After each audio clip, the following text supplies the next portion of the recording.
Hello guys, welcome back to SWS Boxing. Delighted to get back on the channel. Steve Robinson, he's now 6 wins with 2 defeats, with 4 wins by knockout. And you're back out. I think it's in 2 weeks' time, isn't it? At the O2 against Alen Babic over 10 rounds. Yeah. We don't know whether it's 10 or 8 yet. We're waiting for confirmation of that. But regardless of what it is, I'll be ready. Good stuff, mate. Glad to hear. And of course, I think I had you on after the Shane Gill fight. Talk about, of course, we'll talk about the Nick Campbell fight.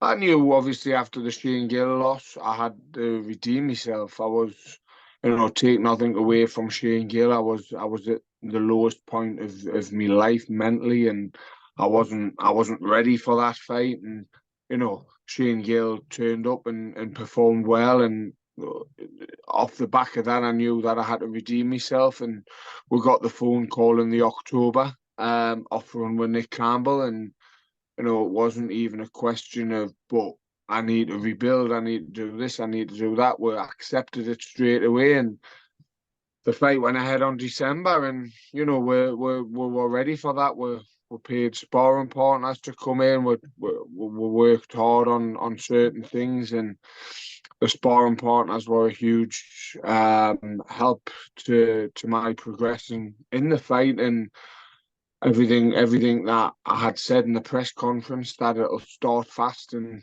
Nick will start to slow down, and it'll be finished before the fourth happened. So everything that were done in the training happened the way it was meant to. So yeah. Yeah, I mean, at the weigh-in, of course, you pulled his or was that at the press conference when you pulled his trousers down? Yeah, so he was wearing some groovy underpants, and I was wearing some groovy underpants. And I says, "Come on, we'll stand in my underpants." And he says, "No." So I strided him. Was The that way mind games? nah. Listen, I don't need to get into people's heads. I don't need to try and get into people's heads. When I'm standing in front of somebody and I'm 9% body fat and 17 stone, it's it's enough to get into the head when I'm walking forward and the punching is as hard as I can and I'm still standing there. That's mind games for me. It's about being in there with them and letting them give you what they've got and still standing in front of them. That there's nothing more demoralizing than that. And I don't need mind games beforehand or after. And anyone that tries them with me, it's not gonna work. Hmm. I know, yeah, of course it was Wales v Scotland, of course. Talk us through the fight, of course. Talk us through the fight. So starting with round one. Um, it was he's done what he had to do. He started fast, and which is what we expected, and he gave us sort of everything he had, and I went on the back foot with my hands low and done the same in the second. In the third, I started to pick up a little bit and giving them a couple of body shots, giving them a couple of letting them know I'm there. And then in the fourth, obviously, I went back in the corner after the third, and Giuseppe, my coach, says, "Okay, now it's time." He's looking tired, so put it on him, and that's what we went out to do. Yeah, and I mean you dropped him twice. I mean he's a tough man because he kept getting he got back up. But I mean for you, I mean when the ref waved it off, I thought it was a good call by the ref because he did look a bit dazed. But again, I thought that was a great way to get back. Well, I know you thought that Williams, but you said to me you weren't impressed with that performance. But yeah, it was good to get like that win and against a former Scottish champion as well. Yeah, yeah, it was something I needed to do and something. And listen, credit sorry, credit to Nick Campbell. Anybody that steps through them ropes is a warrior. We're born and bred a different way, and we're morals. We want to get up no matter what, unless we're asleep. And listen, like I say, credit to him, and I wish him all the best in the future. And I'm sure he'll come back and make a big redemption. Mm. Did you feel like you were the underdog going into that fight? That was 33-1. So I was a massive underdog. Personally, the odds I think were crazy. I know so many people that lumped on the 33-1, and I think listen, nobody knows what was mentally going on for the Shane Gill loss, and it's irrelevant. I don't look at losses as losses. I look at them as learning curves, and I don't care about records. I don't care about, which is why I'm taking these fights, because Records are for DJs. yeah, none of it matters to me. I'm in the sport, you know, the longevity of the sport. It hasn't got massive amounts, and I got into the sport late, and I'm doing things that I never ever expected us to do, and so I'm overachieving and massively in life, and I've got a fantastic group of friends around us to keep pushing us forward. My team are great, so like I say, I'm not really asked about the losses in the middle of wins, and like I say, Babic is the next win on my record, and then we'll go from there. Mm. Before we get into the your upcoming fight, of course, yeah, you had one in. You fought Franklin Ignatius in Newcastle on the Wasserman Show on Channel 5, and unfortunately for you that night didn't go your way. It was 79-74 on the scorecard. Yeah, I mean, listen, take nothing away from Franklin. I don't know how the scorecards were 79-74 for anybody watching. It was an 8 round fight. How they can give, but that's irrelevant. He won. He got the win. He won fair and square. He outboxed us.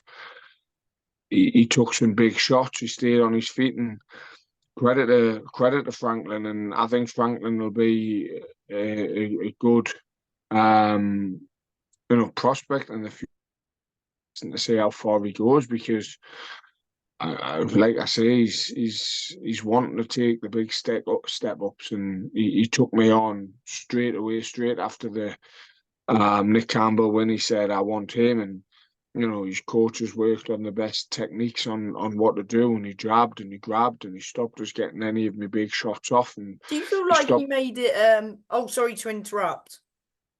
No, it's fine, it's fine. Oh, do you feel like I wouldn't say he made it dirty, but he made it a bit, tough for you at times. He did, but He listen, frustrated you. that's good. That's good on him. That's what he had to do.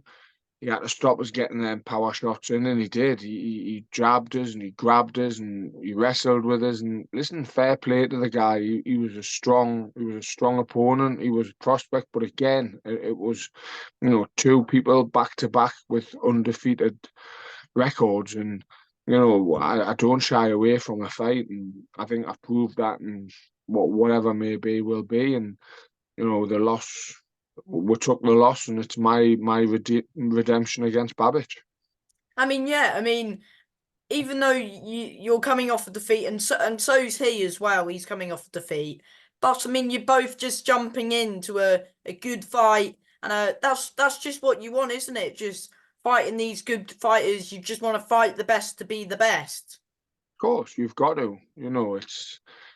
It's like anything. You're never going to learn by. You can get yourself to 12, 13, 14, no problem. Anybody can do that. You fight journeyman after journeyman after journeyman. You build yourself up, but once you're there, and you fight somebody, and you've gained no rankings. When you're fighting these journeymen, you don't go any higher. You don't gain rankings. You don't gain nothing. Whereas, you take big steps, and there's so much to gain and such little to lose. And other than idiots on social media saying this X, Y, and Z, there's so little to lose by taking risks in the sport and taking risks in life. It's if you've got to take risks, you've got to have hit rock bottom to climb to the top. And I've been there, and it's now time to, forget that, put the past behind, and you can't change the past, but you can change the future and you can work on your present. So it's time for Babic on the 31st of March, and then we'll go from there. I mean, of course, yeah, at the O2 Arena as well. Yeah, it's a great venue, it's a great card, and I know Sky are overlooking me and thinking obviously to get Babic back on his feet, but it's a big mistake. Yeah, because of course, yeah, he's coming off a round one defeat to I forgot his name, Razar, somebody from Poland. Yeah, Rosmanaki. But listen, again, like I say, I don't care who I've sparred, I don't care who he's sparred, I don't care who's beat me, I don't care who's beat him. We're two men in the middle of the ring with two hands who are going to be trying to knock each other out. And that's all that matters on the night. His record, my record, his loss, my loss, him being knocked out, me, it's all irrelevant to what happens on the night. And the man's a warrior, the man's a Spartan. He's proved that, and he'll be there coming to fight, and he'll make it hell for us, and I'll make it hell for him, and it's going to be a very interesting and good fight to be a spectator for. 100%. Of course, even do you feel like, I mean, you're both coming off defeat, so you're both going to be very hungry for this. Yeah, of course, we're both. But as I say, I think it massively depends on your mindset. Like I say, I don't look at defeats as defeats. I don't take them as a massive like, oh shit, I've lost. I need to.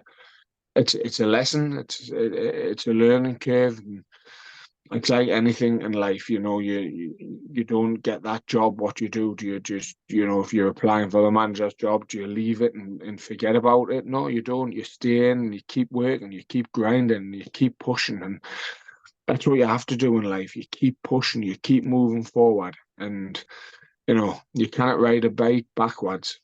Otherwise, you're going to fall off. You've got to keep moving forward, and that's all I'll do. And Babbage is in the way of me progressing and keep moving forward. So that's all how I'm looking at it. hmm Yeah, what do you make of Alan Babic as an opponent? Of course, before that, his defeat, everyone was bigging him up. I mean, no, I wouldn't say bigging him up, but like he was on a bit of a knockout roll, wasn't he? Bit of a sort of monster. No one, sort of an avoided fighter, wasn't he?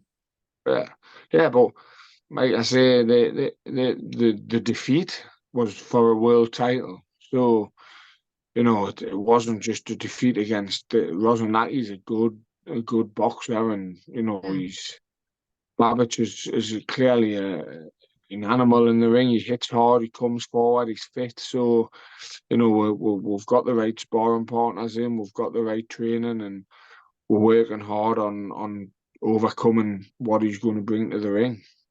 mm. I mean, how's camp going? And of course, I imagine you're towards the back end of your camp, and yeah, just how's camp gone overall? Yeah, camp's gone well. We've got 6 bars left. We've got, 14 days left of hard training, 2 weeks. And we'll look to tethering it down on you know back end of the 27th. 27th, 28th, we'll start to tether it down. So there's still a lot of hard spars. There's still 6 spars left. There's still 20. But yeah, camp's going well. Where we are, we're where we wanted to be on schedule. We're sparring 10-4s, with a minute rest, and we'll look next week to down in that 10-4s with 45-second rest. Then the week after we'll up it and we'll go down to 10-3s. And as I say, whether it be 10 or 8, we're ready for anything. So camp's going well.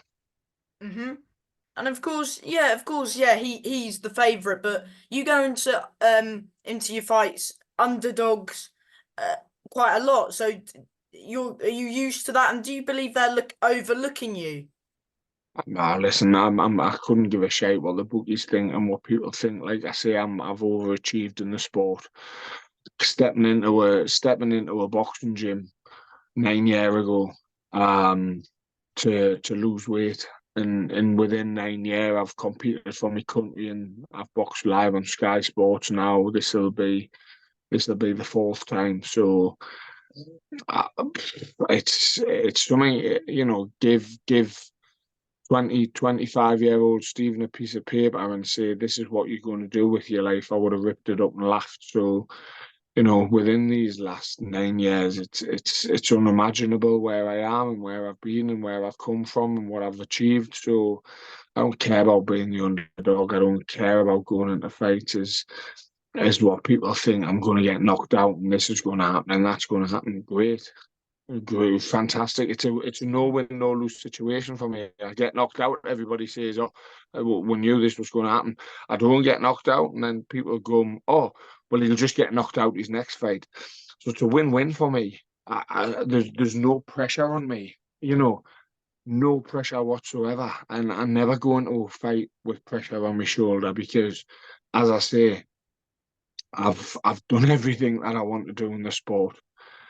In this is unimaginable. When I represented my country and stood on that podium and listening to, God Save the Queen, it was just listening to your national anthem and representing your country in a sport that you walked in to lose weight. It's beyond expectations, and as I say, everything I do now is for me and for everyone who just disbelieves in themselves and who's told they won't mount to nothing and become nothing. Everything I do now is just for people to believe and achieve. Mm. Yeah, like you said after what Sky put out, I think it was yesterday, what you said after the Nick Campbell fight.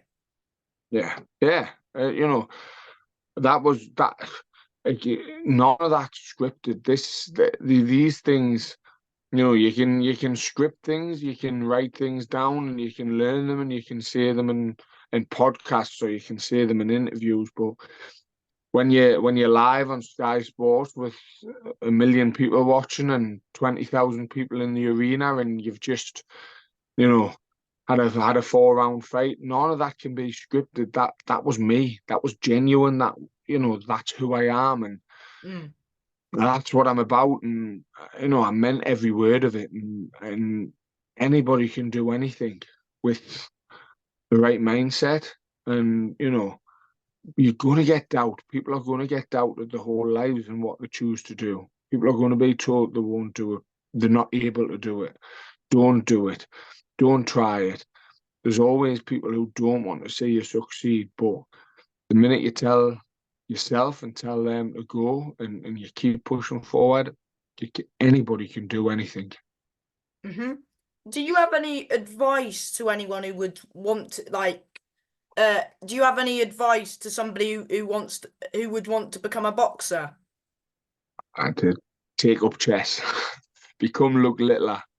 Nah, I think you've got to accept that you're a part-time harrier and a part-time runner, and there's no sport like it. There's no commitment like it. It's a lonely, lonely sport. There's times when your friends are going out and you're in camp, or there's times when there's parties that you're unable to go to. There's birthdays, there's stag do's. You're going to miss so much, but there's nothing like stepping through them ropes. There's no feeling like getting your hand raised. There's no feeling like winning. It's worth every bit of the sacrifice. It's worth it. If you could bottle up the feeling of getting your hand raised, and I'm talking from, the bottom level of amateur up to the top level of professional, it doesn't go away. The feeling's the same when that hand's raised, and if you could bottle up that feeling and give it to somebody,